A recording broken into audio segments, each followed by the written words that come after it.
생각해보면 하나님으로부터 참 많은 복을 받았다 하는 생각이 듭니다. 어느 것 하나 하나님의 은혜와 축복이 아닌 것이 없지만 생각해보면 제가 지금 받고 누리는 삶의 축복은 제가 한 번도 욕심 부려본 적이 없는 것입니다. 꿈꿔본 적도 없습니다. 생각해보니까 이렇게 살아야지 하고 꿈꿔보지도 않았습니다.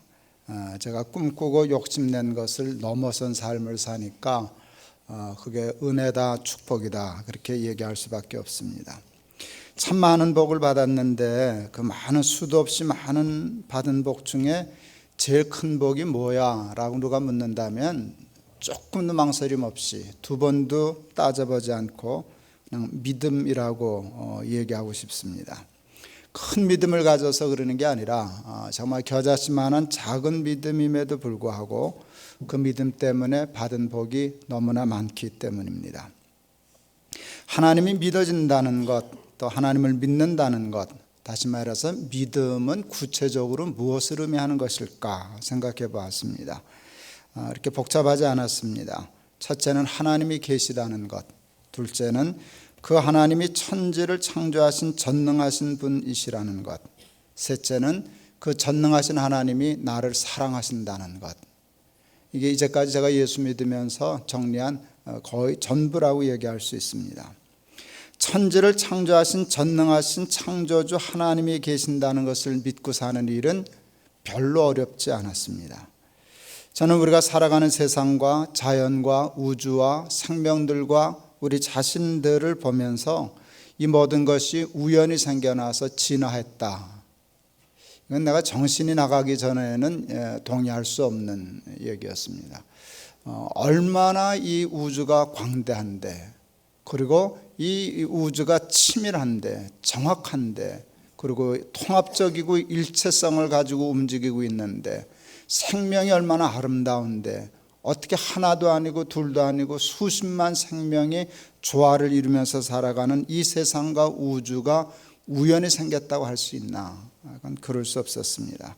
창조주 하나님에서 창조되고 운행된다는 것, 그것이 논리적이고 과학적이고 합리적이었습니다. 수학에 무한대라는 개념을 적용하지 않으면 풀 수 없는 우주, 생명의 크기, 섬세함, 그리고 그 유기적인 움직임, 연관성, 일체성, 통합성을 보면 저는 창조주 하나님이 계시다는 것을 믿을 수밖에 없었습니다. 세상의 모든 피조물들은 모두 다 그 창조주의 계획과 섭리를 따라 순종하고 움직이고 있습니다. 그래서 세상이 아름다운 것입니다. 그런데 유독 우리 인간만이 창조주 하나님을 인정하지 않고 마치 이 우주 만물이 세상을 창조하신 주인이 없는 것처럼, 임자 없는 세상인 것처럼 생각하고 자기가 주인이라고 함부로 주인 노릇하고 세상을 지배하고 욕심부리고 멋대로 삶으로 세상을 파괴하고 있습니다.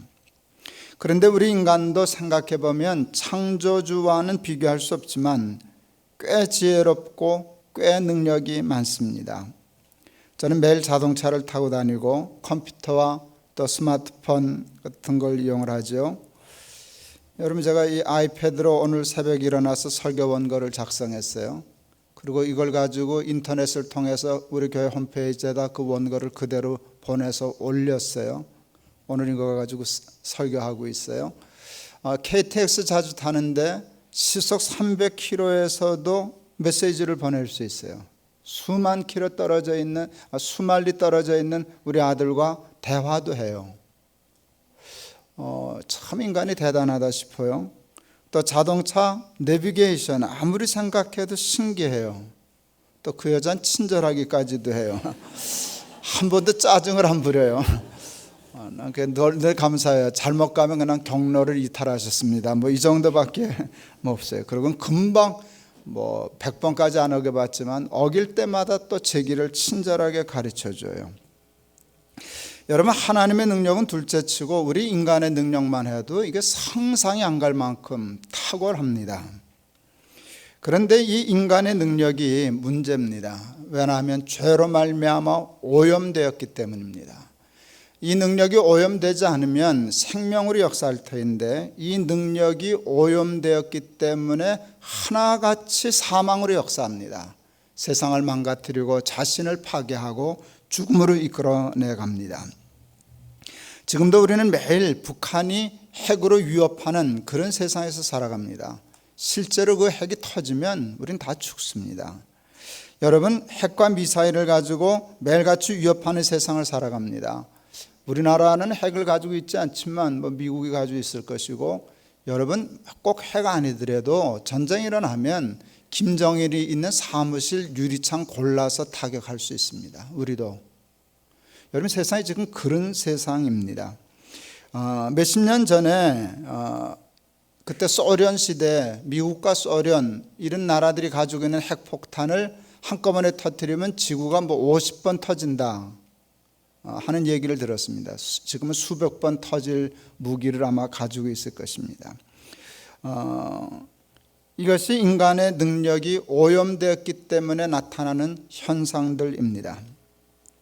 저는 학교 다닐 때 여름방학에 한번 작심하고 두꺼운 세계사 책을 어느 한 집에 들어가서 그냥 정독한 적이 있습니다. 이번 여름방학에는 세계사를 읽어야지 하고 처음에 재미도 없어 보이는 두꺼운 세계사 책을 골라서 처음부터 끝까지 정독했습니다. 거기서 배우고 깨달은 것이 참 많았습니다. 그런데 그 세계사를 읽으면서 깨달은 가장 중요한 것 중에 하나는 인간이 하는 짓은 다 망할 짓을 하고 있구나 하는 것을 배웠어요. 인간이 다 역사를 보면 그냥 그 목표가 분명히 보여요. 저러면 다 망하지, 저러니까 죽지, 저러니까 실패하지 하는 것이 눈에 보였어요. 제 생각과 계산으로는 이 세상과 지구와 우주가 수백 번, 수천 번을 망했어야만 하는데 신기한 게 있어요. 역사가 망하지 않는다는 것이에요. 세계사를 통해서 배운 게 역사는 망해야 되는데 망하지 않는다는 것을 배웠어요. 저는 그 이유와 까닭이 하나님이라는 것을 알았습니다. 인간의 지혜와 능력과는 비교될 수 없는 지혜와 능력으로 인간이 망가뜨려 놓는 세상을 쫓아다니시면서 고치시고 회복시키시고 사망을 구원으로 바꾸어 놓으시는 하나님의 능력이 있다는 것을 깨닫게 되었습니다. 그리고 왜 하나님이 그러시는지도 이해할 수 있게 되었습니다. 어렵지 않았습니다. 그것은 사랑이었습니다.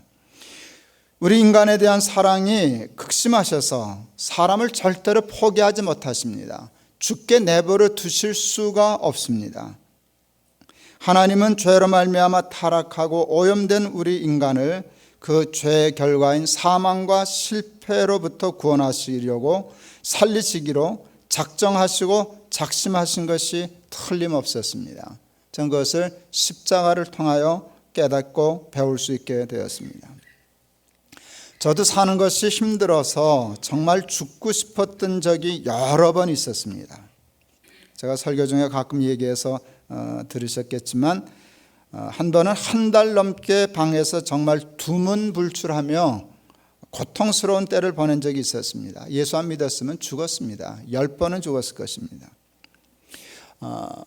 정말 방문을 열지 못하고 한 달을 잊는다는 것은 얼마나 고통스러운 일인지 모릅니다. 그때 어느 날 우연히 바람벽에 붙어있는 자그마한 나무 십자가가 눈에 들어왔습니다. 그때 그 십자가가 나한테 말을 걸었습니다. 그것은 십자가를 지신 예수님의 말씀이었습니다. 단도직입적으로 이렇게 말씀하셨어요. 난 너 죽는 꼴 못 봐. 그건 충격이었어요.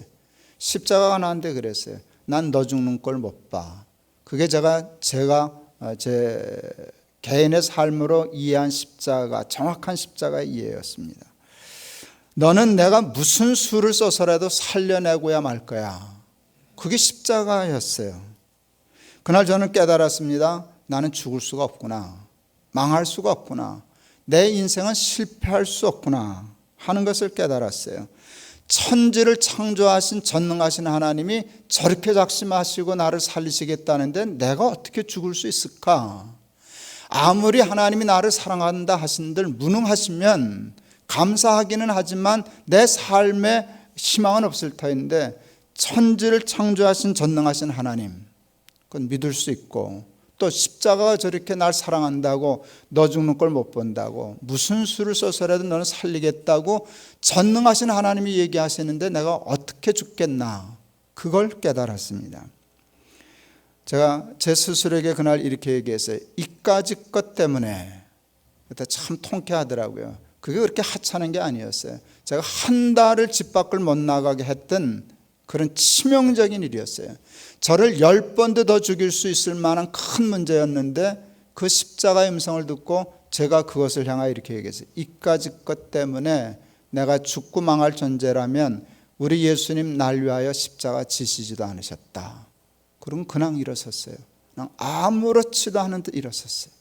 아무렇지도 않더라고요. 그리고 여기 섰잖아요.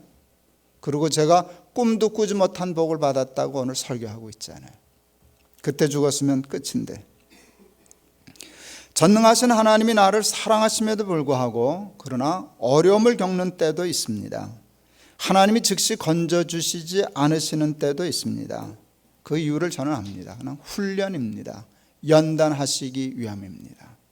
훈련과 연단을 통하여 우리를 깨우치시고 또 훈련시키시기 위하여 고난 속에 두시는 때는 있지만 고난 속에 두어 죽게 하시지 않으십니다.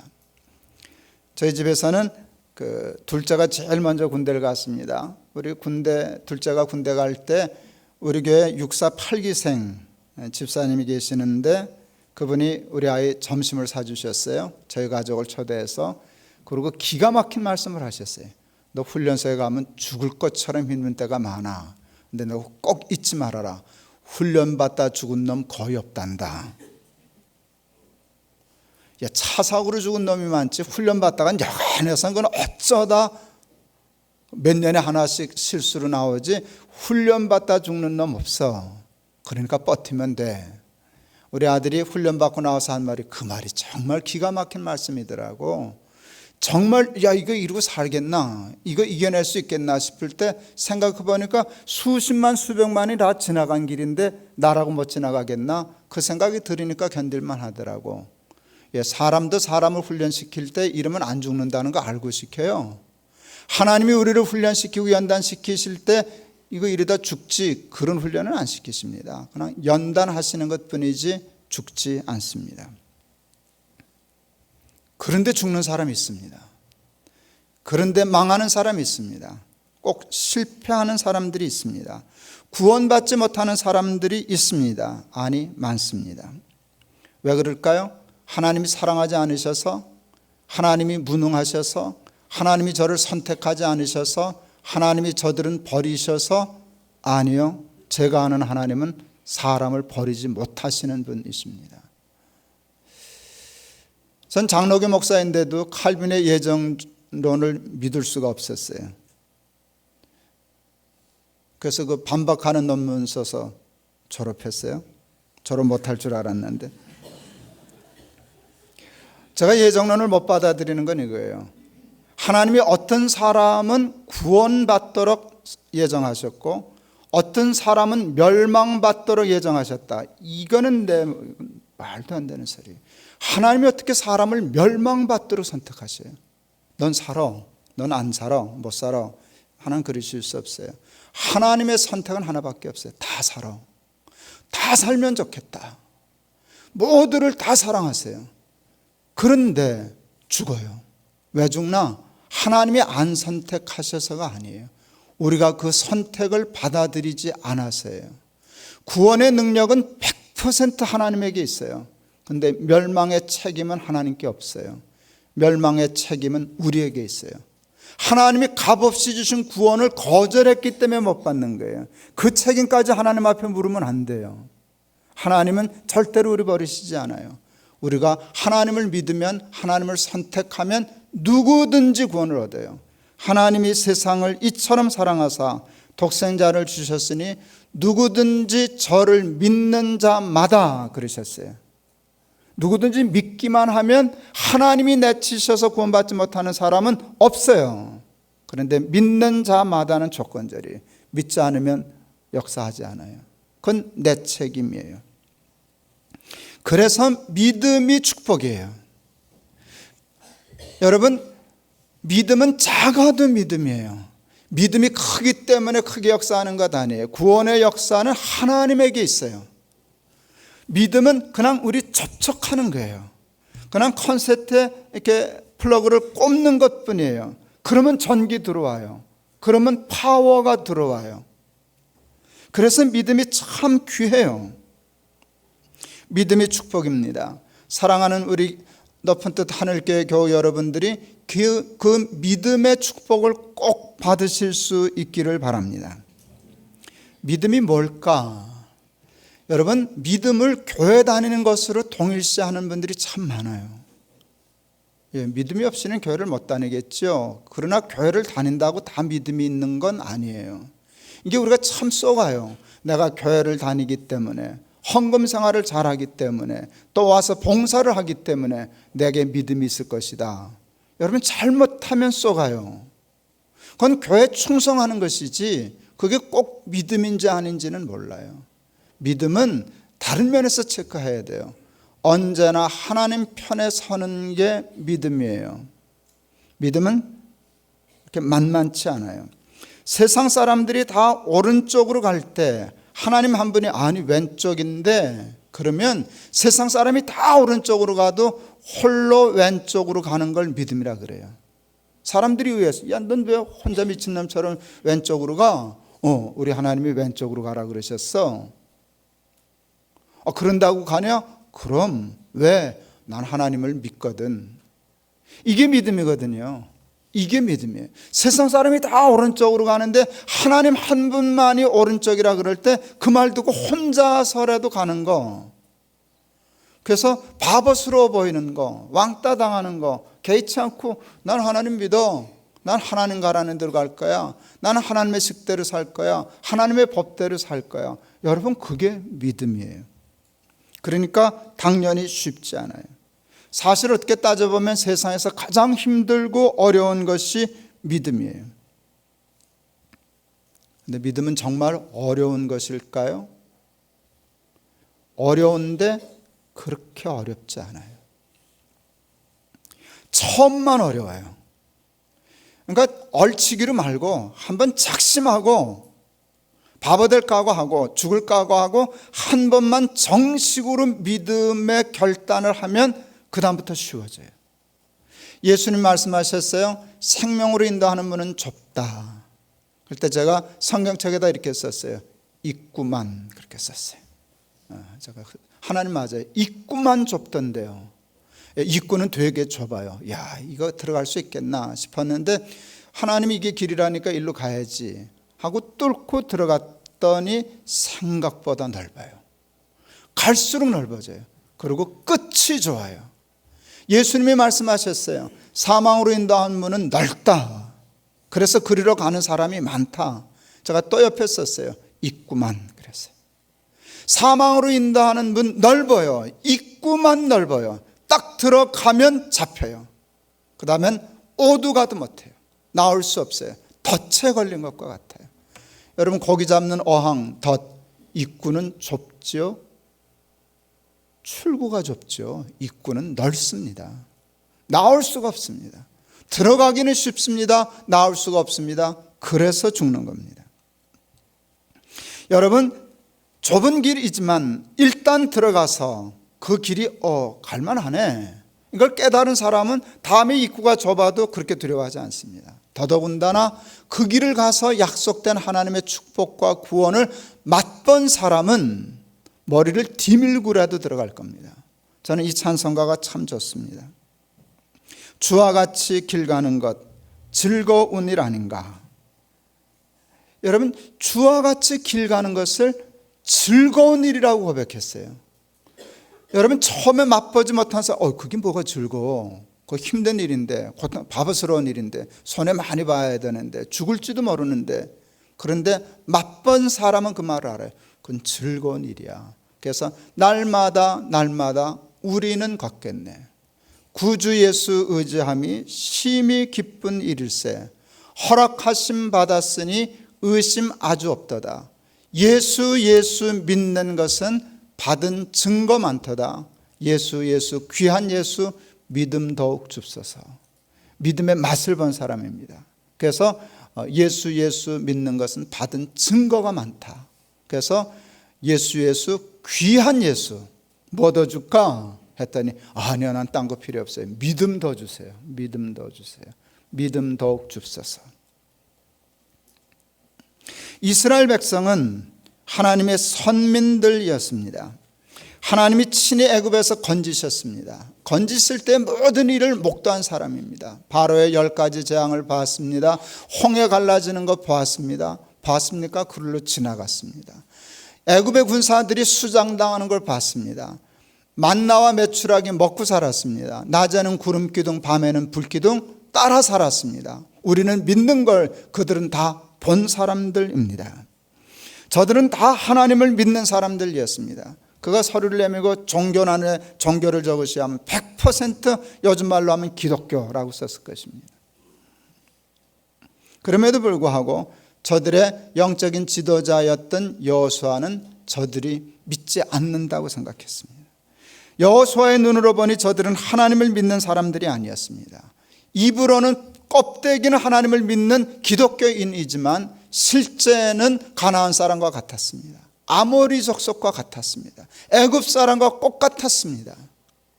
그래서 오늘 본문을 가지고 호통을 쳤습니다. 만일 여호와를 섬기는 것이 너희에게 좋지 않게 보이거든 너희 조상들이 강 저쪽에서 섬기던 신들이든지 또는 너희가 거주하는 땅에 있는 아모리 족속들의 신들이든지 너희가 섬길 자를 오늘 택하라.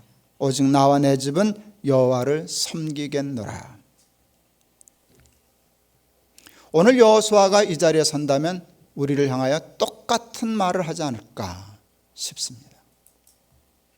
아까도 얘기했지만 교회 다닌다고 예수 믿는 건 아닙니다. 여러분, 교회 다닌다고 구원 얻는 거 아닙니다. 헌금 많이 하면 천당 가지요. 봉사 열심히 하면 구원 얻지요. 그러니까 쏟기 쉽습니다. 그렇기 때문에 자기가 믿음이 있다고 생각하기 쉽습니다. 여러분, 괜히 돈만 버린 겁니다. 괜히 시간만 버린 겁니다. 차라리 구원 못 얻을 바에 그 돈 세상에 나가서 쓰기나 하시지. 여러분, 그렇게 교회 죽도록 다니고 믿음의 축복을 받지 못한다면 너무 억울하지 않습니까? 믿음은 만만치는 않습니다. 그러나 생명을 걸 만한 세상의 유일한 가치입니다. 전 여러분들이 무엇보다도 예수를 믿는 사람 되었으면 좋겠습니다.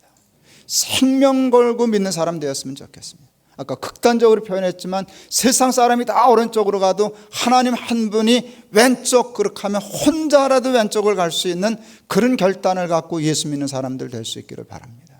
그러면 여러분이 꿈꾸지 못한 삶을 살게 될 겁니다.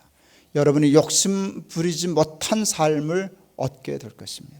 땅에 살면서도 하나님 나라의 삶을 살게 될 줄을 믿습니다. 나와 내 집은 여호와만 섬기겠노라. 여호와를 섬기겠노라는 여호수아의 고백을 저도 하면서 살고 싶습니다. 늘 하나님 편에 서서 좁지만 믿음의 길, 진짜 믿음의 길을 걸어가는 저와 여러분들이 다 될 수 있기를 주의 이름으로 축원합니다. 기도하시겠습니다.